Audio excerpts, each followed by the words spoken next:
Darius Washington is back.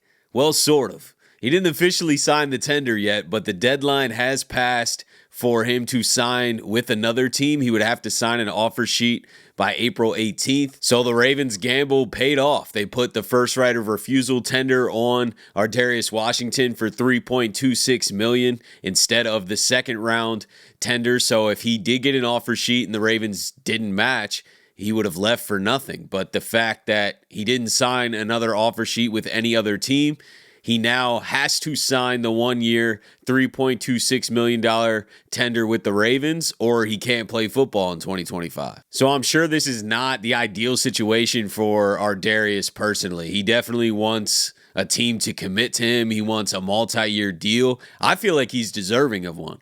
You know, I understand not breaking the bank for it. I understand that you might not, cement him in a starting role, but to not have Darius on this team is a loss, in my opinion. And I know he'll be here this year. He's going to sign this 1-year, $3.26 million tender. So he will be playing football for the Baltimore Ravens this season, which is awesome.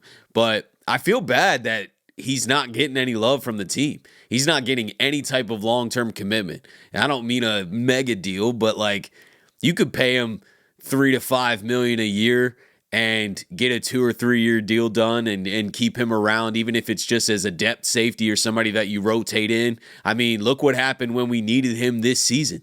He was one of our best players. This guy was one of the hardest hitting players on our entire defense. I understand he's undersized, but he does not play like it.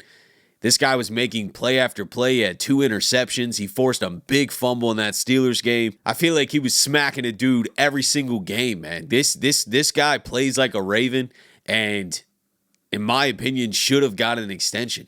It's not going to cost a ton. Just commit a couple years to him, and you could still draft a safety. You could still draft a free safety and move Kyle back to where Darius was. But they move Kyle around so much that we could still find a role for Darius. Or he's just a backup. He's a really, really solid backup, like he was this year. We needed him when Marcus Williams and Eddie Jackson was not working out, and we had to move Kyle Hamilton back and plug Darius in. He thrived. We needed him in that role.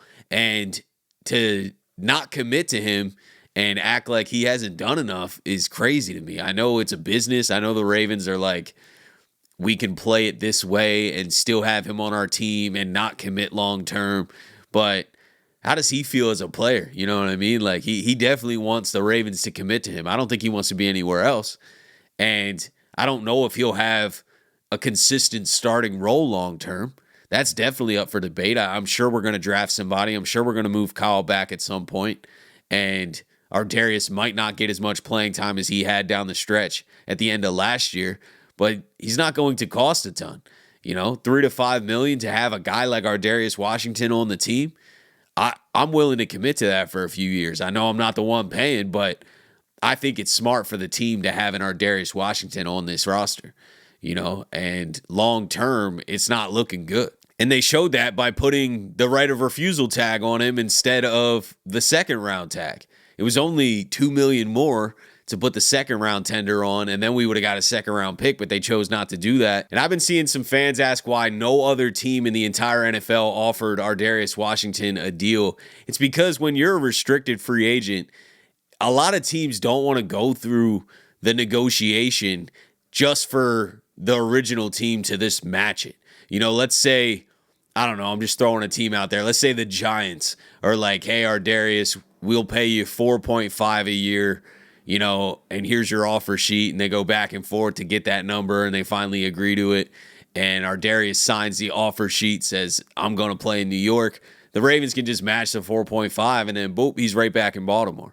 So other teams know that, and unless they love Darius and are trying to offer him 7, 8, 9, 10 million a year where the Ravens probably wouldn't match, no other team is going to even send an offer, because if it's close to the Ravens, within $1 million or $2 million, the Ravens are just going to match it.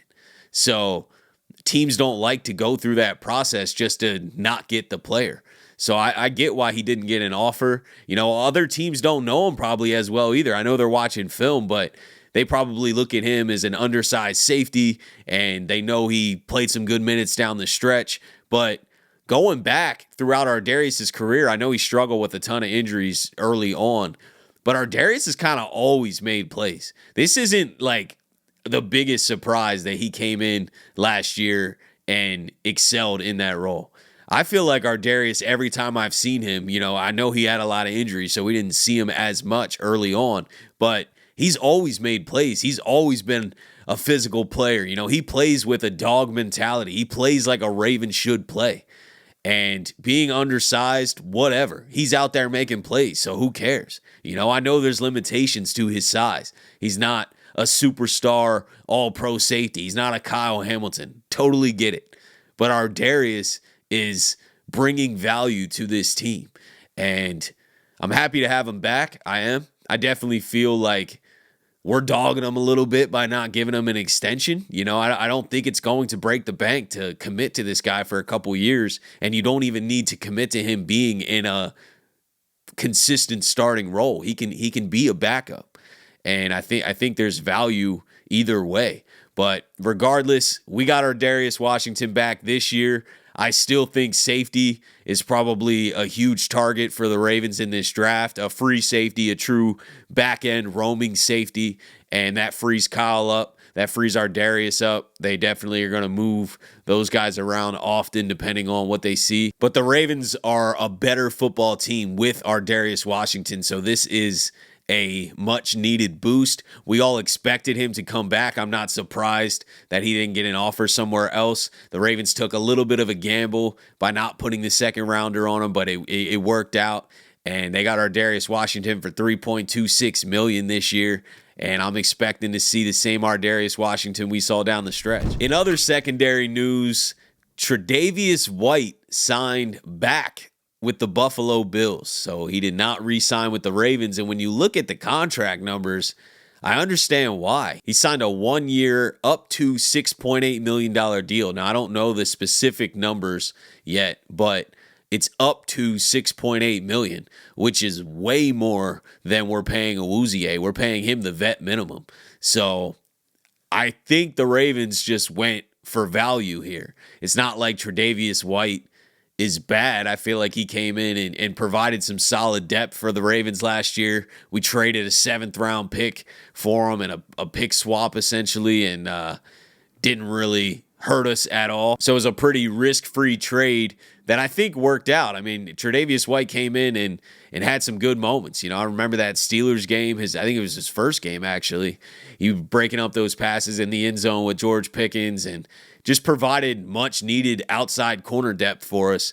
And now he's headed back to Buffalo. The Ravens went with Awuzie and are paying him the vet minimum, so they just figure that that's a better option. Both corners kind of have similar stories. We're playing really well. I think Tre'Davious White probably was playing better in his prime, but we're playing really well earlier in their careers. Been struggling with some injuries, kind of hopping around to couple different teams, and the Ravens are going with Awuzie for vet minimum over re-signing Tre'Davious White, which is obviously going to cost more. Buffalo went out and made that move. I don't think it's a huge loss because we signed Awuzie, so we're kind of replacing Tre'Davious with Awuzie. But outside corner is still a need. I mean, there's no way you can roll into this season and be comfortable with whoever's opposite of Nate Wiggins.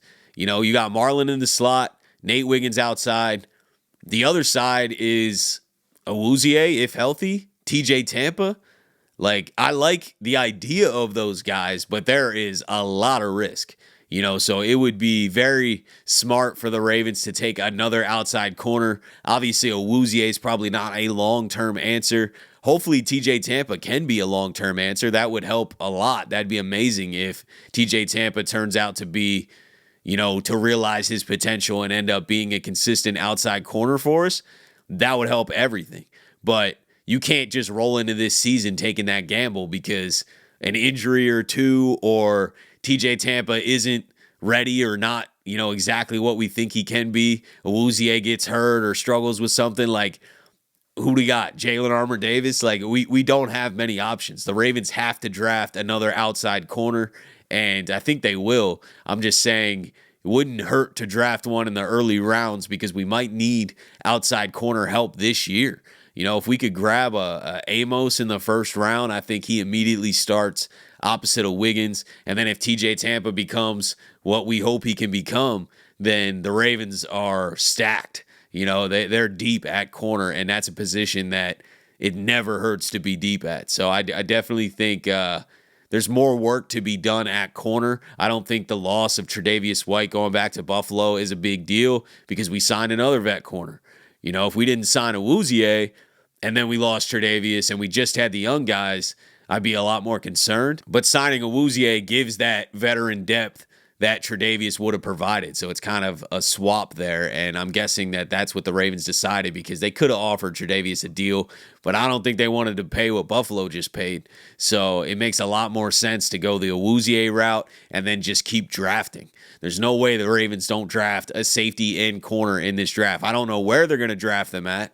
You know, that probably depends on how the board falls, but the Ravens are going to draft a corner and a safety. And those positions could be just as big of a need next year, if not even bigger. So it's pretty important that we draft a safety and corner because Marlon Humphrey might not be here next year. We don't know. I mean, he's on his last year of his deal. We restructured it to lower his cap hit. We didn't give him an extension. So Marlon Humphrey's on the last year of his deal. I would like to re-sign him and keep him in the slot, but how many more, really high productive years does he have? And how much is it going to cost? Those are decisions that they're going to have to weigh. So we might lose Marlon next year, and we might lose our Darius because we're not committing to him either. So if we don't have Marlon, we don't have our Darius next year, you better have drafted a safety and corner this year to help fill those needs, or there are even bigger needs next season. So the Ravens are definitely forward thinking about that.